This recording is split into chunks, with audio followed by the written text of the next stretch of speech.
Herb helped you at first, then stopped working. The next move is not automatically take more. That may be the mistake, because a changing response can mean very different things. Maybe the herb failed, but maybe it finished its first job. Maybe the tissue is irritated. Maybe the body is being forced, not retrained. Maybe the symptom improved, but the person became weaker. Or maybe the deeper terrain is too unstable to hold the result. Each one needs a different next step. Rotate, soften, pause, restore rhythm, or rebuild. So this video is not about chasing a stronger herb. It is about reading the response, because the real skill is not only knowing which herb matches the symptom, it is knowing what the body's reaction is telling you now. The herbalist. The first question is not, did the herb work? The better question is, what changed first? If bitter herbs helped with heaviness, bloating, slow appetite, sluggish bowels, and that stuck feeling after meals, then the first layer was probably movement. The body needed stimulation. Bitters like artichoke leaf, dandelion root, gentian, coptis, wormwood, turmeric, schisandra, or calendula can support digestion, bile flow, liver activity, appetite, and bowel movement. So the person feels lighter, less stuck, less heavy, less backed up, more regular.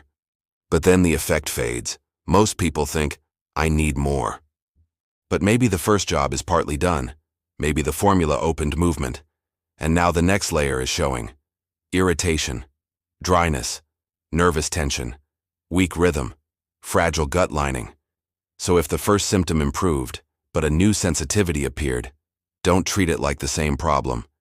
The body may have moved from open and move to soothe and repair. That is a rotation sign, not a failure sign. When a herb fades, it does not always mean one thing. There are three kinds of fading. First, the herb finished the first layer. That is when the original pattern improved, but the next layer appeared. Second, the herb was only covering the symptom. That is when the symptom returns the second you stop taking it. Third, the herb was never the main missing piece. That is when you keep taking the right herb, but sleep, meals, stress, hydration, bowels, and recovery are still working against it. These are not the same. If the first layer is complete, rotate. If the herb only works while you take it, restore rhythm. If the herb was never the main missing piece, rebuild the foundation. So it stopped working is too vague. Ask, did it fade after improvement? Did everything return when I stopped? Or did it never really hold? Three different answers. Three different next moves. If a herb starts causing burning, nausea, reflux, loose stools, headaches, dryness, agitation, insomnia, or a racing heart, do not automatically call that detox. Sometimes it is the wrong signal at the wrong time.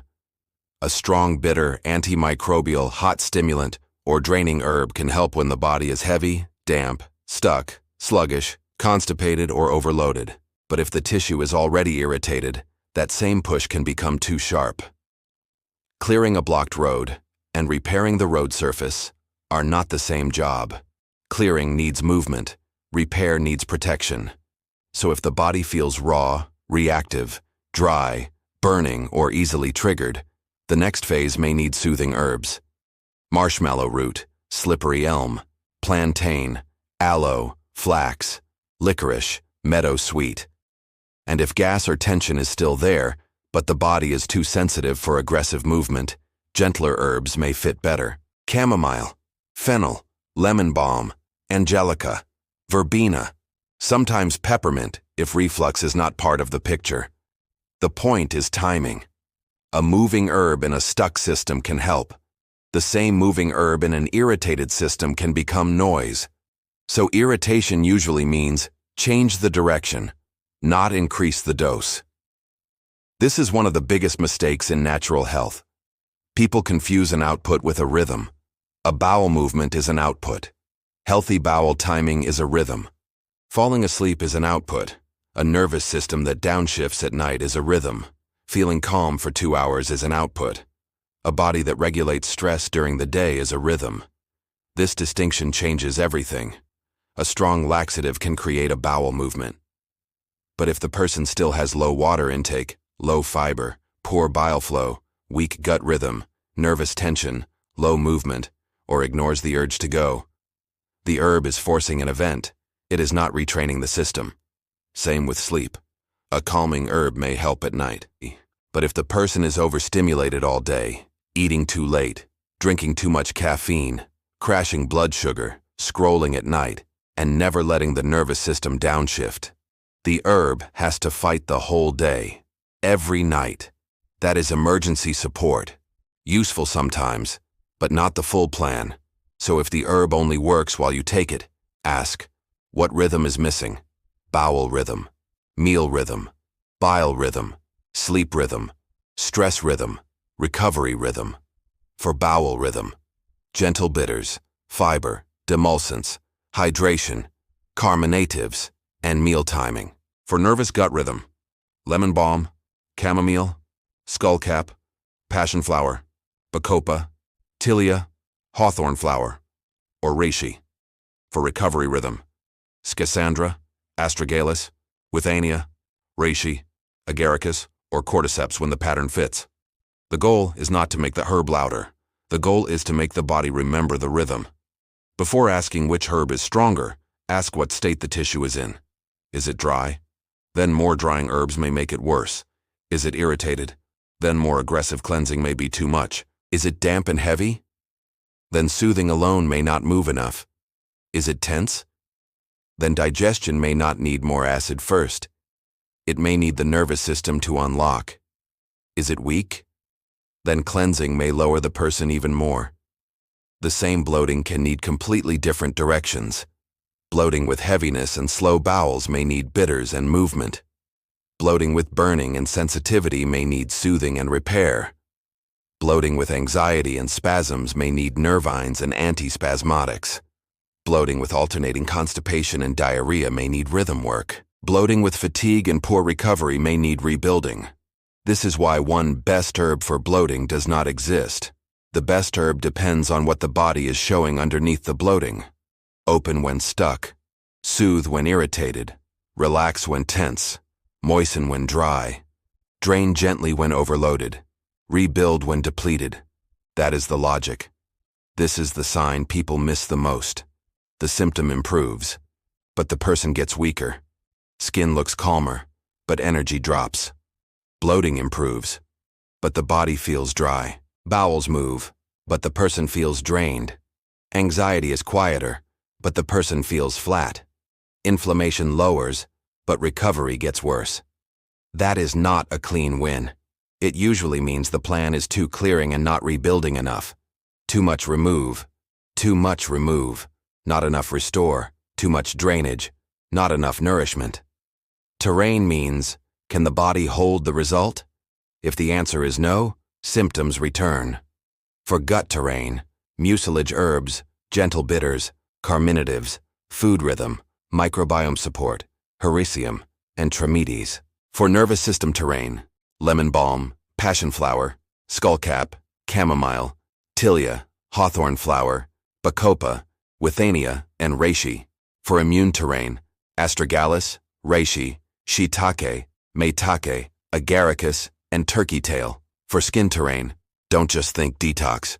Look at bowel rhythm, liver and bile flow, lymph, kidneys, inflammation and barrier repair, with herbs like burdock, nettle, red clover, rumex, smilax, dandelion, turmeric, and schisandra. This is the difference between reducing a symptom and making the body more capable. Here is a rare point almost nobody talks about. A good herbal plan needs an exit strategy. Not every herb is meant to stay forever. Some herbs are for opening, some are for calming, some are for clearing, some are for rebuilding, some are for maintenance. If you use opening herbs forever, they may become too much. If you use strong calming herbs forever, you may never fix the daytime stress pattern. If you use antimicrobial herbs too long, you may irritate the gut instead of restoring it. If you use cleansing herbs too aggressively, you may drain a person who needed nourishment. So before starting a formula, ask, what is this formula supposed to do? How will I know it worked? What signs tell me to reduce it? What signs tell me to rotate? What signs tell me to stop? What signs tell me to rebuild? That is how herbalism becomes a strategy, not just a reaction. So here is the full map. If a herb worked and then faded after real improvement, rotate. The first layer may be complete. If a herb starts irritating, pause, soften, or change direction. The tissue may need protection. If a herb only works while you take it, restore rhythm. Do not just force the output. If the symptom improves but the person gets weaker, rebuild. The plan may be too clearing. If everything helps a little but nothing holds, work on terrain. The foundation is not stable enough yet, and if symptoms keep changing locations, gut, skin, sleep, mood, energy, inflammation, don't chase every new place. Look for the system connecting them.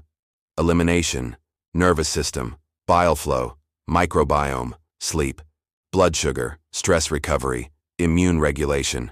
The best herbal strategy is not, take the strongest herb. It is, read the response, match the phase, choose the next direction. Open, soothe, relax, drain, restore rhythm, rebuild, maintain. That is the sequence most people miss. So before you take more, ask, did it fade? Did it irritate? Does it only work while I take it? Did the symptom improve but I got weaker? Or does nothing hold? Those answers tell you the next move. And often, the next move is not stronger, it is smarter. Follow for daily herbal wisdom that matches herbs to patterns, not trends. The Herbalist.